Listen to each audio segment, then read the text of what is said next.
Hello' guys welcome to my channel. যোৱাটো মিনিৰ লগত দেখাই পাইছিলে যে মই মামাহঁতৰ ঘৰলৈ বুলি আহিছিলোঁ। এতিয়া আমি সভা চাবলৈ আহিছোঁ। চাওকচোন মাইনুবাৰ ইমান টোপনি, একদম চকু কিবা কৰি দিছে বেচেৰি। তাৰপিছত আমি এতিয়া ইয়াৰ দোকানবিলাক চাব আহিলোঁ, যিহেতু কাইলৈ মই যামেই ঘৰলৈ বুলি, সেয়েহে আহিলোঁ আগতীয়াকৈ। চাওকচোন ইমান ধুনীয়া মূৰ্তিবিলাক আহিছিলে, ৰাইজ কিনিয়ে লাগিছিলে, কিন্তু একো কিনা হোৱা নাই বাৰু, নিকিনিলোঁ একো। কাপোৰৰ দোকানো আহিছিলে, খালি আমি ম'ম', ফুচকা আৰু চিকেন পকৰা খাই ঘৰলৈ আহিলোঁ। মানে মোক থ'ব আহিছিলে বাৰু মামাহঁতৰ ঘৰলৈ বুলি, ভিনদেউ আৰু চানামায়ে। এতিয়া সিহঁতে পুখুৰীৰ পাৰত বহি আছিলে, আমাকো মাতিলে, আমি আহিলোঁ। চাওক পুখুৰীটো লাইট লগাই দিছে।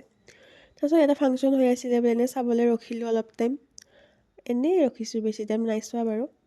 চাওক সেয়া ফাংচন, সেয়া নাচি আছিলে, চাবই নাপালোঁ, শেষেই হৈ গ'ল আমি আহালে বুলি ফাংচন। বাকী যি হওক, ইয়াৰ নেক্সট দিনাখন মামাই মোক থ'বলৈ আহিছিলে, থ'বলৈ আহোঁতে সভাত সোমাই আহিলোঁ। যি হওক আজিলৈ আহিছোঁ, বাই বাই, নেক্সট ব্লগত লগ পাম।